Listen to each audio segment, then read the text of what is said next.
we have seen and heard from companies here in the U.S., across Europe, across Asia as well, of these supply chain strains. What are you seeing in the weeks leading up to the Lunar New Year, which might be peak season now? Indeed, and this is really a key part of the year for us and for our customers when they were trying to move the final production as we close out the Chinese New Year factories, which normally stand down for a 2 to 3 week period. And then we move that product through to the final destination markets. We're seeing an unusual situation this year where essentially the factories are returning, look to return much more quickly to production. So they need to push the inventory out because we have quite a delay in terms of inventory. We have a strong demand from customers overseas, and the supply side has been challenged in a number of ways. We have full production in terms of the capacity side. All the ships are redeployed, all the containers are deployed. But what we're seeing is on the land side, a lot of friction in terms of the operation. And this comes back to the pandemic. This comes down to the shortage of workers on the land side operation and a lot of the kind of COVID precautions that we have to put in place on the operation. So really strong demand because of the switch in consumer purchasing. Right, Jeremy, with freight rates really soaring recently, there have been more concerns among businesses and associations now raising these antitrust issues with governments as well. Could this be a problem for you? I think not. I think obviously we have to be very careful in terms of how we manage the situation. And let's remind ourselves that the majority of our customers are on long-term contracts. So they are not being impacted the same way as some of these headline freight rate indications suggest, which is more the short-term spot market. But at the end of the day, the shipping lines are incurring considerable extra costs. Ships are being delayed 7 to 10 days, even in the port of LA Long Beach at the moment, where we have 33 berths, and normally a ship would be alongside for 3 to 5 days. The vessel's now alongside anywhere between 7 and 11 days. We have over 40 ships waiting, and we are backing up with a lot of additional costs and problems. But we're working through that. But it is inevitable that freight rate costs will have to go up to meet these additional costs that are being incurred by the shipping lines and the overall supply chain process. So what's the biggest issue for you right now? Because you mentioned travel restrictions and also just surging demand at the moment. So what are the things that you have to prioritize as you carry on with your business? I think there's 3 quick areas. First one is that because of the ocean network is running pretty smoothly, but the land side is incurring these very significant delays. So we're seeing the whole schedule of all the ships generally in the market is delayed between 3 to 7 days on average. So we're seeing a delay in the shipment process, and that is being exacerbated into really strongly in somewhere like North America on the Trans-Pacific trade, where we have ships now 1 to 2, 3 weeks waiting in certain ports and areas to discharge their cargo and turn that around. And what that's doing is it means that customers are sitting on the containers for longer. It means the ships are taking longer to turn around. So the equipment is very, very tight at the moment, and that is another impact. I think the other area just to highlight is also on the bulk markets, where we have a situation in the Australia, China markets, where we have a lot of ships now at anchor waiting to try and discharge cargoes due to the trade dispute there.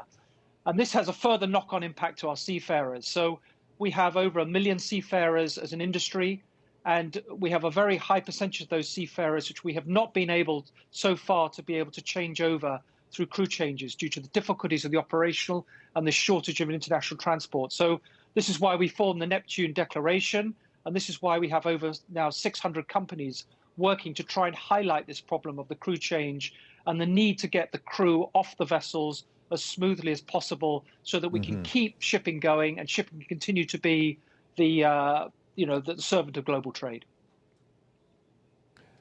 Jeremy, that issue has been successfully highlighted. Can you give us some sort of idea of the stress that some of those mariners are under? And while the issue's been highlighted, what can actually be done to relieve the pressure on them? Well, we've come up with a program whereby we can quarantine our seafarers before they join the vessels. We do that in proper facilities 14 days in advance. And we worked through what we call the STAR protocol. And the STAR protocol was actually generated and piloted here in Singapore, and now we're looking to roll that out globally. And this is a really safe, secure way to do the crew change, so that governments and authorities around the world should be less concerned in the future about how to do the crew change, because we found a safe method to do that.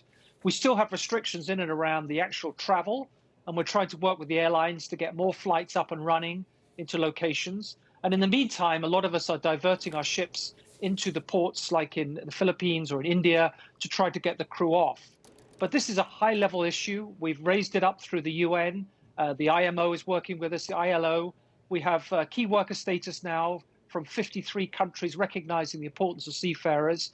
And we need to get that high-level profile and importance of the seafarer across strongly, and to make sure that we can get more crew changes done, particularly as we now enter this more challenging period with the COVID variations and concerns being raised by certain countries. We need to keep working on that strongly. Mm-hmm. You did mention earlier that your costs have risen, but your profits also risen as well. I believe your third quarter profit was up something like 18,000%.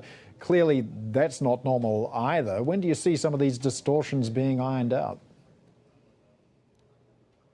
Well, I think, firstly, container shipping has been, over the last 10 years, not a very profitable business at all, with some heavy years of losses. So this is all comparative. But to answer your point, I think we see the situation for the next 3 to 4, 5 months still working through as being quite challenging operationally. We obviously want to hope very much that the pandemic starts to calm down. We start to see an improvement overall in the herd immunity, the vaccine rollouts, and that will allow better operational management on the landside operations, and that will then allow us to get the vessels turned around faster and better.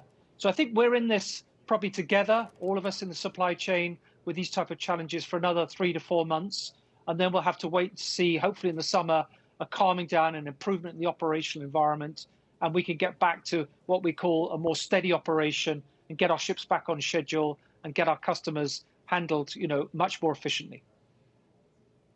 Jeremy, the expectation is that once we get the vaccine rollout successfully around the world, that perhaps we'll have pent-up demand all coming back and more economic activity everywhere. Would that actually make it tougher for you on doing business and shipping all of these products?